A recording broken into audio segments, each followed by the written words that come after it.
नमस्कार, मैं अश्विनी। उदयपुर में बिन मौसम हुई बरसात के साथ क्या बीजेपी कार्य समिति की बैठक का कोई लिंक हो सकता है? शायद ये एक संयोग हो, पर उन सवालों की बरसात को क्या पार्टी 2 दिन के मंथन के बाद भीतर रोक सकेगी, जिनके जरिए संगठन की कमजोरी और 2018 के चुनाव में पार्टी के लिए कड़ी चुनौती आज विपक्ष पेश करने लगा। इस महामंथन के बाद क्या पार्टी कैंपेन में कोई नया प्लान इजाद किया जाएगा? कैसे सबका साथ और सबका विकास वाला फॉर्मूला भारतीय जनता पार्टी के लिए आमजन के साथ जोड़कर इसे कामयाब बना पाएगा? जिस तरह से पंडित दीनदयाल उपाध्याय को एक बार फिर बीजेपी सिद्धांतों के जरिए याद करने में जुटी है, तो क्या एकात्म मानववाद के उनके फॉर्मूले पर उनका खड़ा किया गया संगठन सफलता से चल रहा है? हर पहलू को टटोलने की कोशिश होगी आज बिग फाइट लाइव में। खास मेहमानों के साथ जारी रहेगा चर्चा का दौर।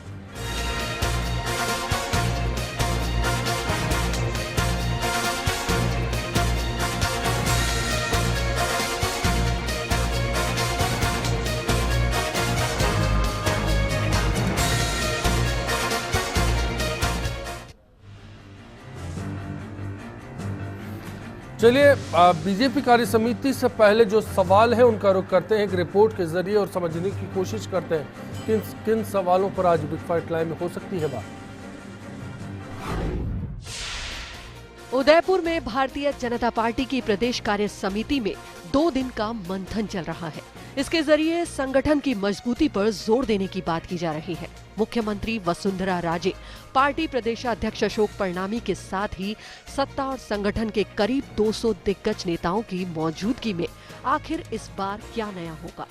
ये बात हर बार की तरह इस मर्तबा भी चर्चाओं में है, पर चंद सवाल इन चर्चाओं को तब ठंडा कर देते हैं जब ये पूछा जाता है कि क्या संगठन के मुताबिक सत्ता चल रही है या फिर सत्ता के मुताबिक संगठन।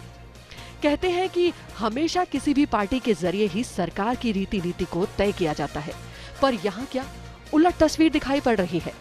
ये सवाल दरअसल विपक्ष के रुख के बाद और जोर पकड़ने लगा है, जिसने बीते 1 साल में भाजपा सरकार को रुखसत मानते हुए सत्ता में लौटने की तैयारियां तेज कर दी है।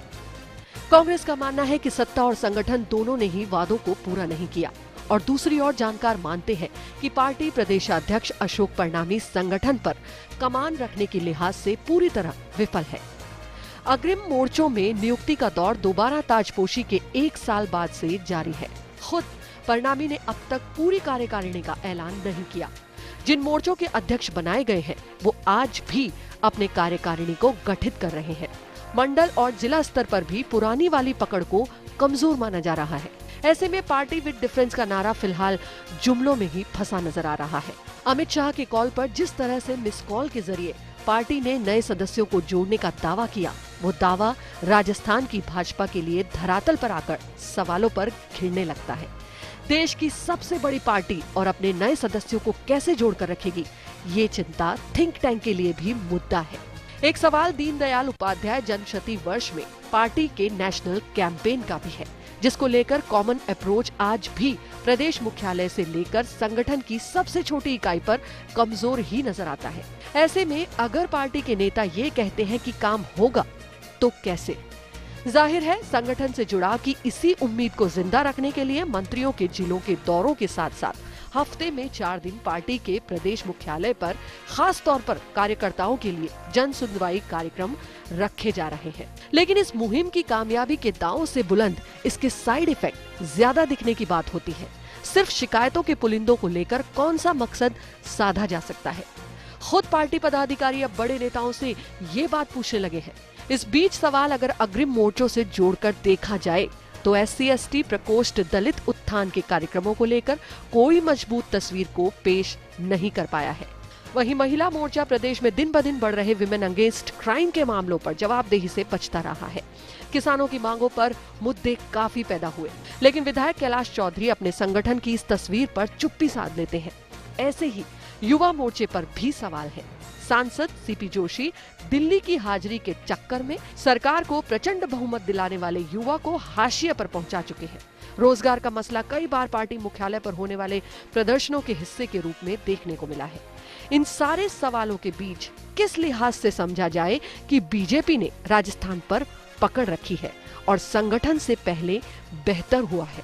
क्या इस आधार पर उदयपुर के महामंथन में कोई ठोस नतीजा निकाला जा सकता है? और क्या जवाब के लिए बुधवार शाम तक का इंतजार किया जाना चाहिए?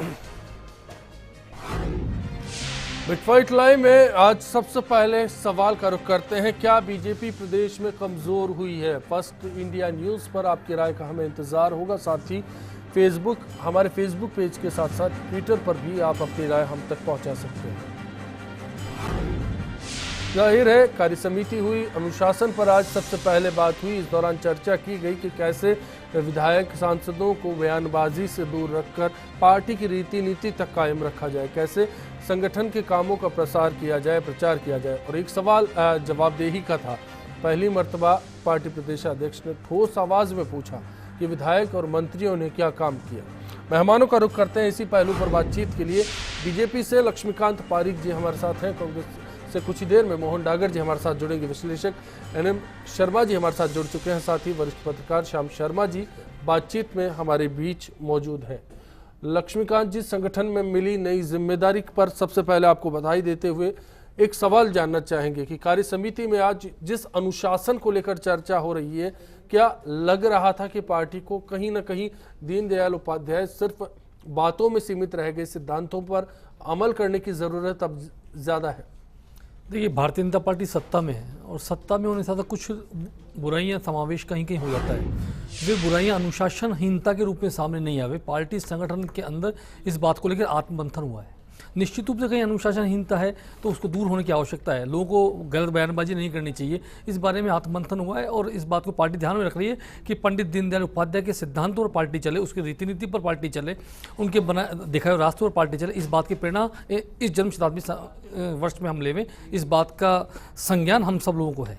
दो पहलुओं के साथ बातचीत आगे बढ़ाना चाहूँगा। अशोक परिणामी पार्टी प्रदेशाध्यक्ष हैं, जब आज मीडिया से मुखातिब हो रहे थे तो उनका कहना था हम चाय पानी या खाना पानी करने के लिए जमा नहीं होते, हम संगठन पर बात करने की कोशिश करते हैं। मंत्रियों और विधायकों से उन्होंने पूछा भी कि आपने क्या कुछ किया है। 3 साल बाद अचानक ऐसा क्यों एहसास हुआ कि पूछा जाना चाहिए? देखिए, निश्चित रूप से एक जवाबदेही होती है, हर व्यक्ति ने क्या काम किया है, ये सरकार के संगठन के मुखिया के नाते उनका दायित्व बनता है पूछें। उन्होंने पूछा है, अच्छा काम किया है। मैं चाहता हूं कि आप सब लोगों को अप्रिशिएट करें इस बात को कि उन्होंने लोगों से पूछा है कि आपकी जवाबदेही क्या है, आपने काम क्या किया, बताएं, संगठन के लोगों को बताएं। यदि प्रदेश अध्यक्षता करता है, निश्चित रूप से हम सबके लिए गर्व की बात है। श्याम जी, आपका रुख करना चाहूँगा इसी बात को आगे बढ़ाते हुए। आपसे समझने की कोशिश अब हम करना चाहेंगे कि पहले बीजेपी में आरोप लगा कि सत्ता संगठन पर हावी है।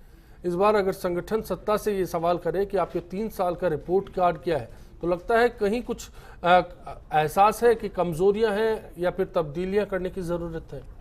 देखिए सुनील जी, अभी सत्ता की स्थिति बड़ी विकट रूप है। संगठन पे सत्ता ही हावी दिखती है। जिस संगठन का 1 साल प्रदेश अध्यक्ष बन जाए और गठन नहीं हो, उसकी स्थिति आप खुद ही स्वतः कर सकते हैं कि क्या होगी।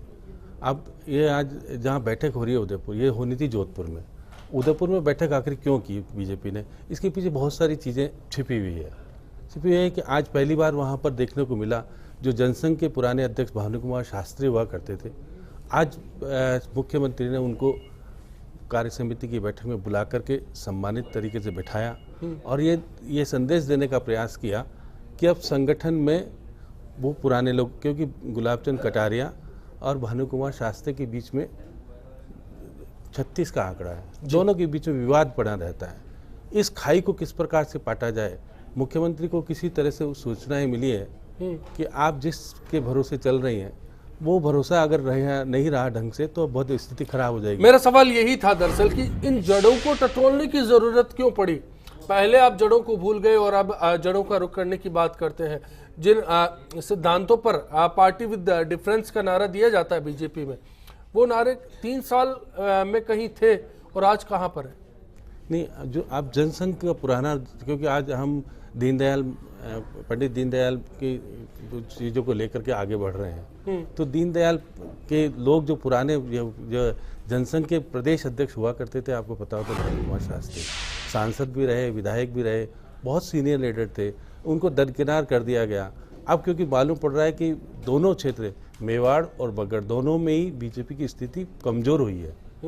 अब क्योंकि गुलाबचंद कटारिया आदिवासी विधायकों को लेकर के साथ चलते हैं, वो उनके साथ हैं। बाकी वहाँ का अन्य जो क्षेत्र है, वो जो शहरी क्षेत्र है, वो गुलाब जी से कटा हुआ है जी। तो दोनों के बीच में खाई जो पैदा हो गई थी, उस खाई को किस प्रकार से पटा जाए और किस प्रकार से संगठन को मजबूती दे, क्योंकि अभी आपने एक इशारा दे दिया है कुल मिलाकर कि ठीक है, अनुशासन के साथ साथ मनभेद खत्म करने का सिलसिला यहाँ से शुरू करने की कोशिश है, क्योंकि 2018 अब ज्यादा दूर नहीं है। शर्मा साहब, आपका भी रुख करना चाहूंगा, बीजेपी ने कि इस वक्त क्या जरूरत महसूस की, क्या संदेश मिला उदयपुर से?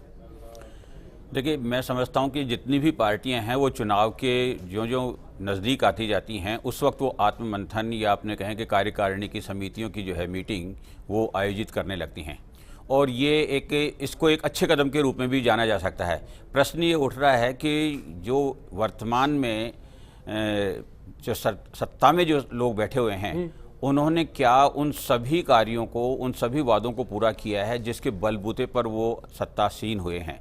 तो इसमें कहीं कुछ कमी जरूर नज़र आ रही है, और ये कमी अगर समय रहते पूरी नहीं की गई तो आगे आने वाला जो समय है उसमें वास्तव में पुनः सत्ता में लौटना एक मुश्किल काम होगा। तो मैं इसको एक अच्छा कदम मान रहा हूं कि यदि कहीं संगठनात्मक स्तर पर कोई कमजोरी है या आपस में तालमेल की कोई कमी है, या हम कहें कि वरिष्ठ जो नेता हैं उन वरिष्ठ नेताओं को उनके सम्मान को बनाए रखने की बात है, या आपस के जो मतभेद हैं उनको दूर करने की बात है, तो इस संदर्भ में जो उदयपुर में गोष्ठी आयोजित की जा रही है ये एक अच्छा कदम जरूर हो सकता है। लेकिन वस्तुतः आत्ममंथन करने की आवश्यकता इस रूप में जरूर है कि उन सभी कार्यकर्ताओं को और उन सभी नेताओं को इस बात के लिए सोचना होगा कि जो वादे हम करके चल रहे हैं उन वादों को हम निश्चित रूप से पूरा करें, और जनता का जो ये वही मंच है कार्य समिति में। दरअसल मेरे ख्याल से प्रक्रिया यही होती है, एक संगठन अपना आत्मविश्लेषण करे, लेकिन इस आत्मविश्लेषण में अगर कहीं तलखियां निकल कर आती है तो सवाल वहीं से खड़ा हो जाता है। सवाल इस बात का आता है कि अनुशासन के लिए संगठन को इस बार ताकीद करना क्यों पड़ा, और सबसे बड़ा सवाल अशोक परनामी पर आ जाता है कि दोबारा ताजपोशी तो उनकी हो गई, लेकिन इस ताजपोशी के मुताबिक क्या वो अपना काम कर पाए, क्या संगठन को विस्तार दे पाए, क्योंकि सवाल उन्हीं की कार्यकारिणी से शुरू हो जाते हैं। इसी को लेकर अगले पहलू में बात होगी। फिलहाल एक ब्रेक। तो यह संगठन वार्ड से लेकर शहर, जिला, मंडल, प्रदेश और देशव्यापी संगठन है, और सबकी अपनी अपनी इकाइयाँ हैं। सभी संगठन में जो भी निर्णय होते हैं, चाहे वार्ड के स्तर के निर्णय होते हैं तो जिले वाले लेते हैं, जिले स्तर के जो निर्णय होते हैं वो प्रदेश वाले लेते हैं। इस तरह से व्यवस्था चलती है, और संगठन ही निर्णय लेता है, उसको कार्यकर्ता क्रियान्वित करते हैं। सत्ता का काम सत्ता कर रही है, संगठन का काम संगठन कर रहा है। देखने का नजरिया अपने को बदलना पड़ेगा। वो आप जो देख रहे हैं नजरिया, वो आधा खाली गिलास का आधा हवा भी देखनी पड़ेगी, ऐसा नहीं है। और युवा इसको ऐसा नहीं मानते हैं, युवा पूरे ताकत से लगे, व्यवस्थाओं में भी लगे, अच्छे काम कर रहे हैं।